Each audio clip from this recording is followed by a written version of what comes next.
Let's be real for a second. We're all kind of obsessed with the end of the world. But here's the kicker. We're basically trapped in a modern-day version of Plato's cave. You know the story, right?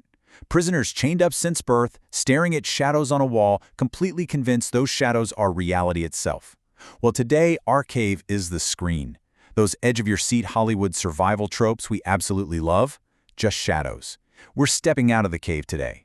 But fair warning, the real sunlight's gonna hurt, and as we'll see, coming back to tell everyone else the truth, well, they might just think you're crazy. Almost all of us eventually hit that moment where we pause and think, wait, what if the thing everyone just blindly accepts isn't the whole truth? It's that classic glitch in the Matrix feeling, and it's basically the cave allegory in a nutshell. When it comes to apocalyptic survival, asking that exact question is literally a matter of life and death. We're going to dive into the hard data, the physics of sound, the actual sociology of disasters, and the mechanics of societal collapse. Because what if I told you that the very things making for incredible, nail-biting TV drama are the exact same things that would absolutely get you killed in the real world? That romanticized lone wolf survivor fantasy you always see? That is the ultimate shadow on our cave wall. I mean, we all love the aesthetic, right? The rugged, heavily armed hero wandering the wasteland, taking down hostile factions in a blaze of glory. But in this explainer, we are completely dismantling that image. Because clinging to that pre-collapse cinematic logic doesn't turn you into an apex predator. It literally turns you into prey.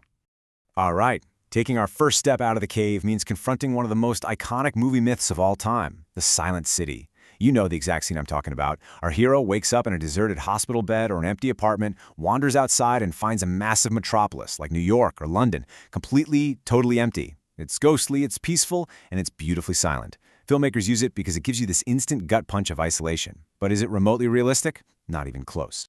This right here perfectly highlights the glaring gap between fiction and reality. The actual collapse of a major city wouldn't be some eerie, quiet wasteland.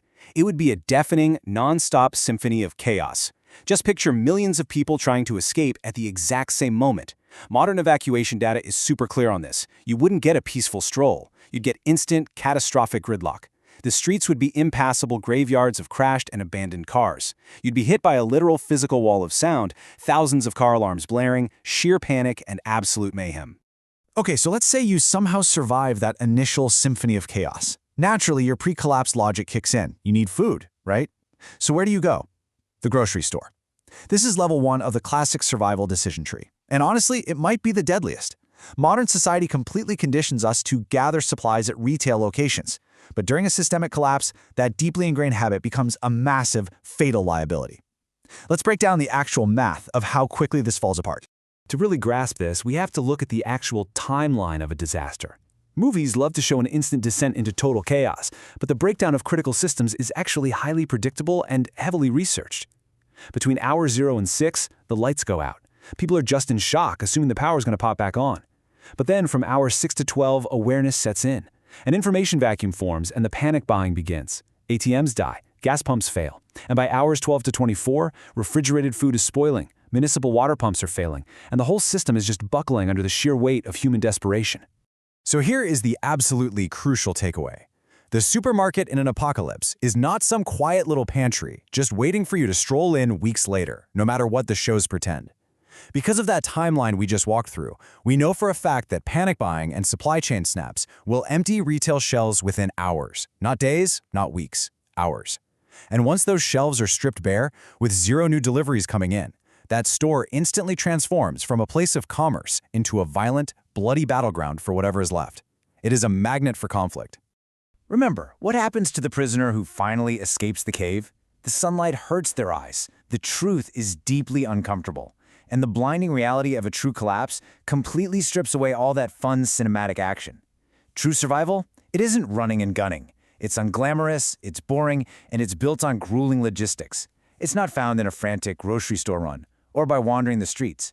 It's daily water filtration, strict calorie rationing, and the repetitive, back-breaking physical labor of reinforcing your home. It's about building a genuine sanctuary. In the world of survival analysis, the Holy Grail is what experts call a Level 7 sanctuary.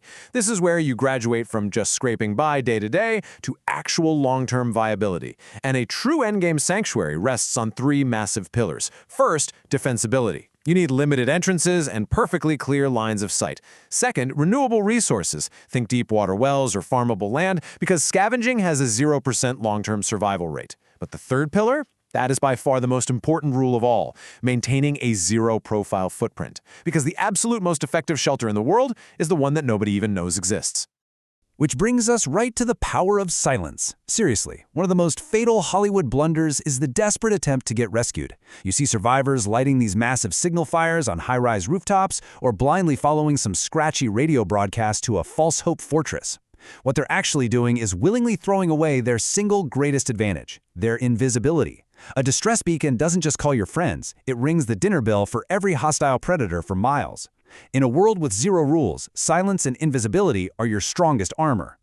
Now, I am going to geek out for a second because the physics behind this next point are absolutely fascinating. Why is noise discipline so incredibly critical? It comes down to a weather phenomenon called temperature inversion. Picture this. On a calm night, cooler air settles close to the ground, and a layer of warmer air acts like a giant lid right above it. Instead of dispersing up into the atmosphere, acoustic waves hit that atmospheric sandwich and bend straight back down to the ground. This traps and heavily amplifies sound, smoke, and radio waves. In a grid-down world without the background hum of traffic or HVAC units, a running generator, a snapping twig, or even a whispered conversation can be heard clear as day for hundreds of meters. Because of these temperature inversions, your entire daily routine has to change. You absolutely must limit your movement at night. You know why high-end tactical gear uses soft fabrics and magnetic closures? Because the harsh whoosh of Velcro can literally give away your position in the dark. You have to ditch open nighttime fires entirely. Even the tiny, distant glow of a cigarette is basically a lighthouse beacon. And any noisy tasks, opening cans, hammering nails, you have to deliberately schedule those for the daytime when wind and birdsong can actually help mask your acoustic signature. All right, so this brings us to the final and honestly the most profound revelation of our whole explainer. If you actually manage to step out of the cave, ignore the Hollywood myths, avoid the deadly supermarket, and build a totally hidden, silent sanctuary, what exactly are you hiding from? It's not zombies, it's not a virus. It's what happens to human nature when the thin, fragile wrapper of civilization gets peeled away completely. But right here is where we need to separate fact from fiction one last time. Because early on in a disaster, human nature actually defaults to something psychologists call catastrophe compassion. Those media portrayals of instant, savage, looting hordes, largely a total myth. Believe it or not, research shows that property and violent crime rates actually drop immediately following a major disaster. People naturally form cooperative networks, they share supplies, and they act with this incredible, spontaneous altruism. This totally shatters the cinematic illusion. Groups don't fail in the early days because our neighbors suddenly turn into bloodthirsty monsters. They fail because of a lack of social capital, totally inflexible plans, and the rigid authoritarian leadership that certain preppers try to force on everyone. Think back to the cave allegory for a second. When the escaped prisoner comes back with the truth about cooperation and reality, the others reject him. They'd rather cling to their fun fantasies of being rugged warlords than do the hard work of self-awareness and community building. In reality, decentralized networks and catastrophe compassion totally rule the first 90 days. But, and this is a massive but, that is only the short-term response. So what happens when the crisis just doesn't end? What happens when a temporary disaster stretches into a permanent collapse? That's when we hit this terrifying truth. In a world with no rules, the true monster is revealed. The threat shifts from what's outside the walls to who is standing right next to you. When society is truly permanently gone, the greatest danger becomes human exploitation. Those military-run sanctuaries broadcasting on the radio, they aren't trying to rescue you, they want to subjugate you. The people who decide to build a violent new world in their own image, they become the true apex predators.